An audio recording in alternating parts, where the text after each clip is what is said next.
our amazing new cantor Kyle Kotler, this amazing, magnificent orchestra, our fabulous Orami chorale, and with Rabbi Lana Zilberman-Soloway building out an impressive adult learning program inspiring our youth, and all of us gathered here and streaming in from everywhere. We got people I just saw in Germany, streaming in London, in Boston, all over the world. Mexico.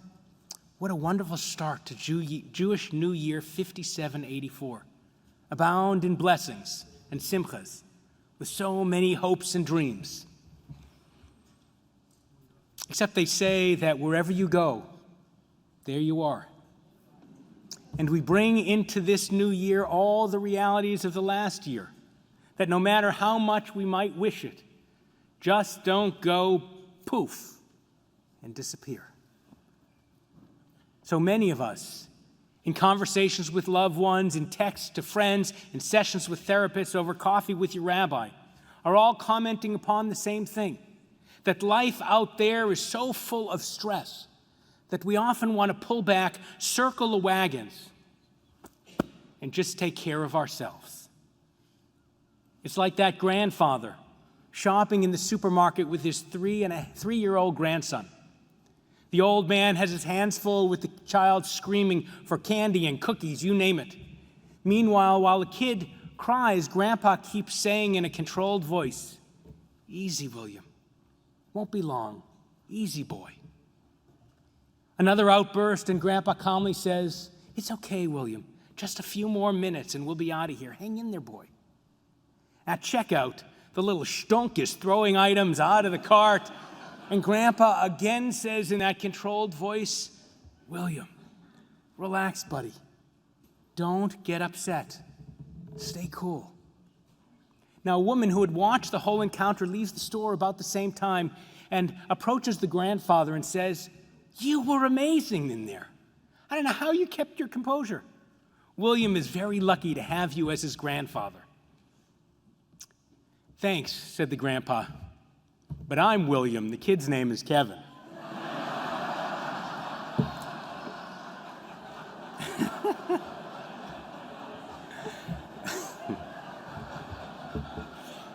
Like William, cracking myself up. Like William, so many of us are so overwhelmed that we can't wait to get back home to hide in our private space.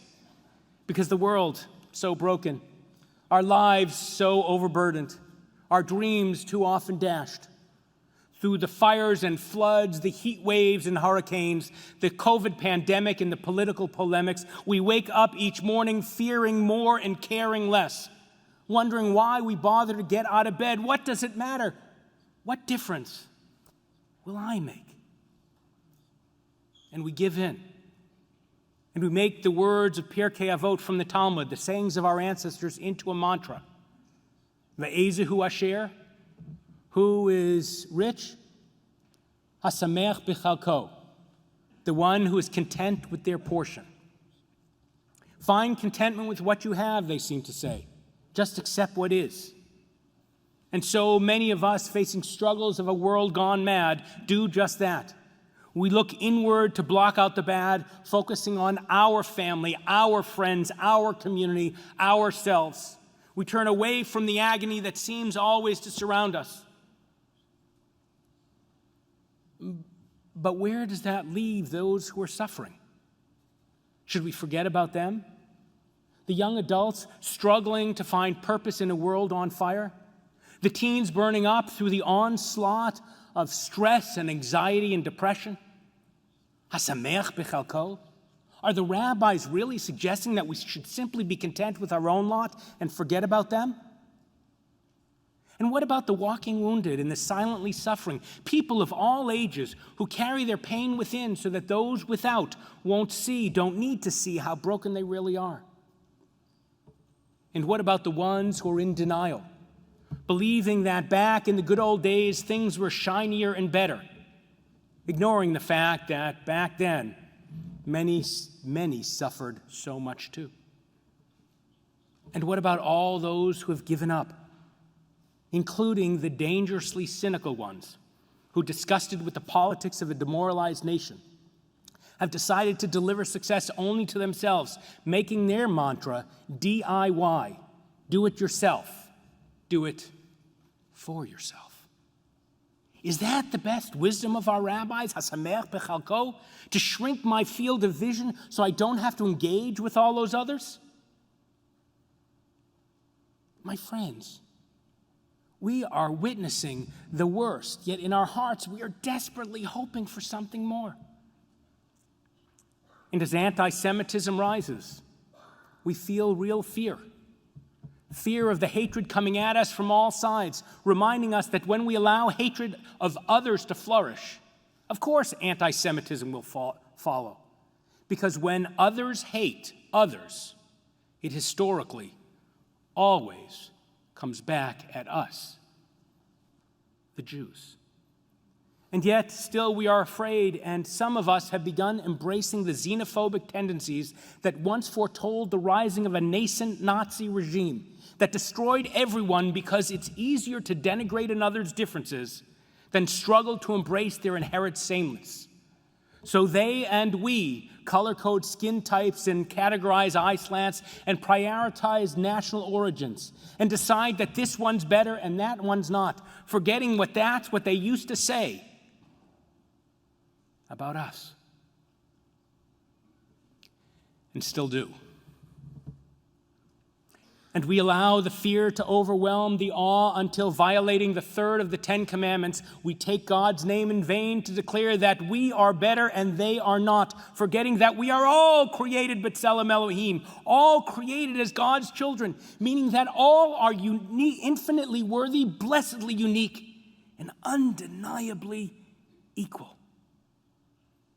Look, the fear is real, and so the anxiety some feel is natural. But our reactions don't have to be to lash out. At every moment of every day, we have a choice. Like William, that grandfather, when confronted in ways that might ignite our tempers, we can choose to temper our tendency to explode. Instead of sharing our love only with ourselves and our people, we can choose to stretch forth our hands and wipe away the tears of the walking wounded. It isn't always easy to do the right thing. In fact, our rabbis understood that while we strive to exhibit chesed, kindness, and rachamim, compassion, we contain within us dueling tendencies. Each one of us, they say, is born with two impulses, two voices inside our head telling us what to do. It derives from a verse in the Torah, Deuteronomy 6:5, the Ve'ahavta. We chant, Ve'ahavta et Adonai Elohecha bechol levavcha. You shall love the eternal your God, levavcha, with all your heart. Here, the word for heart is written curiously. Instead of the usual lev for heart, it's written levavecha, with two vets or two bets instead of the usual one. The rabbis, probably having nothing else to do, pondered this twinning or doubling of the letter bet. And in the Mishnah Brachot 9:5 explained, levavecha, with all your heart, meaning that with your twin impulses, the evil impulse and the good impulse. You see, the two bets reference two voices, Yetzer HaTov and Yetzer Hara. One voice urges us to do compassionate things, to be generous and kind. That voice is called Yetzer HaTov, the good urge. The other voice urges us to do selfish things, things that feel good for a moment, but hurt us or others in the longer term. That voice is called Yetzer Hara, the evil urge. Now, other cultures hold similar ideas. The Cherokee Indians tell a story about two wolves inside of us, which are constantly fighting. A good wolf and a not so good wolf, which they teach. Which one wins? Of course, the one you feed.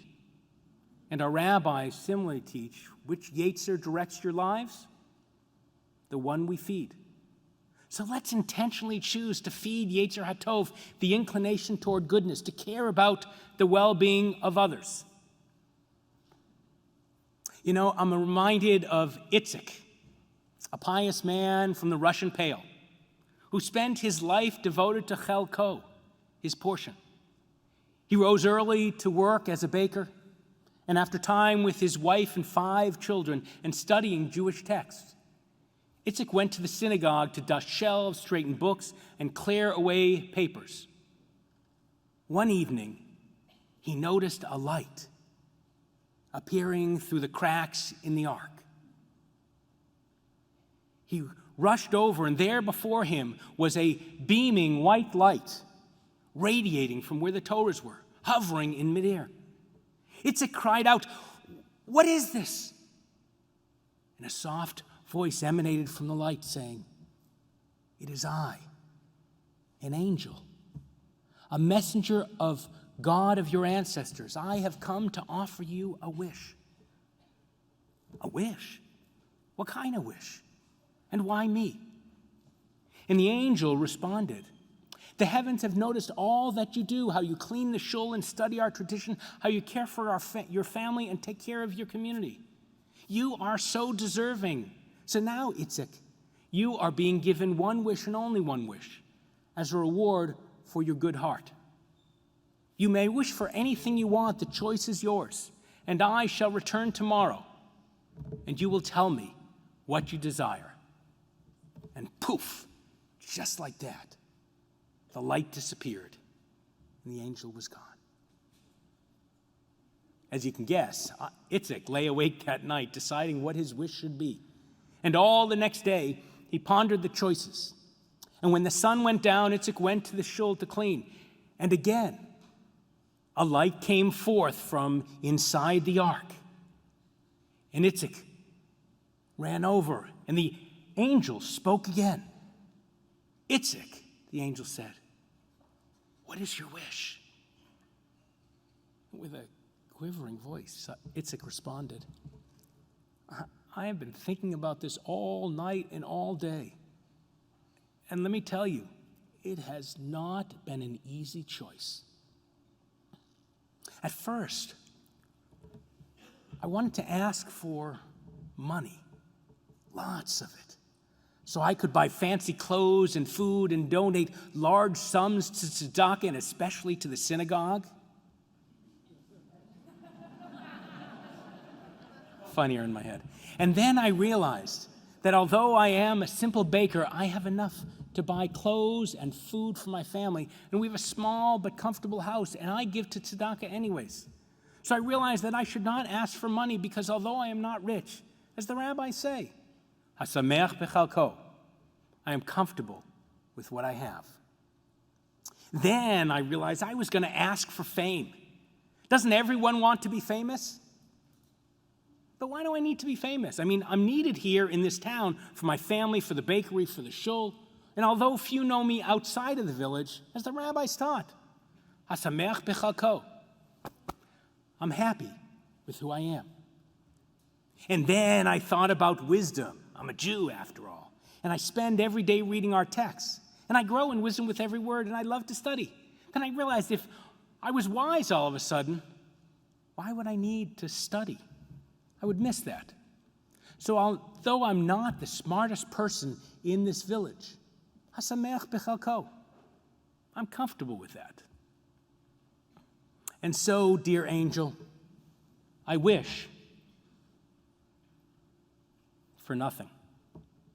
I am comfortable with who I am, what I have, and what I do. God has blessed me with all I need. So thank you. But no thank you. And at that very second, poof, the light went out in the ark, and the angel disappeared. And Itzik was proud of his humble decision. And then he heard something, a cry. And he walked back in the sanctuary, and there he saw the rabbi, his wonderful rabbi, was crying. The rabbi told him that he had witnessed the whole encounter with the angel, And Itzik, believing the rabbi's tears to be tears of joy, stood up straight, feeling proud, expecting to be praised by the rabbi for his humility. Instead, the rabbi just kept crying. Itzik said, "Why are you crying?" And the rabbi said, "Itzik, you were given a gift, any wish that you wanted, and it would be filled from the high heavens. Yet you said nothing. You said you needed nothing." Itzik asked, "But what's wrong with that?" And the rabbi said, "Itzik, you could have wished for an end of hunger and no one on this planet would go to bed without food tonight. You could have wished for an end to all disease and no one would ever again be ill or die before their time. You could have wished for an end to war and it would have been granted and nations would beat their swords into plowshares and their spears into pruning hooks and no one would ever die again in these senseless wars.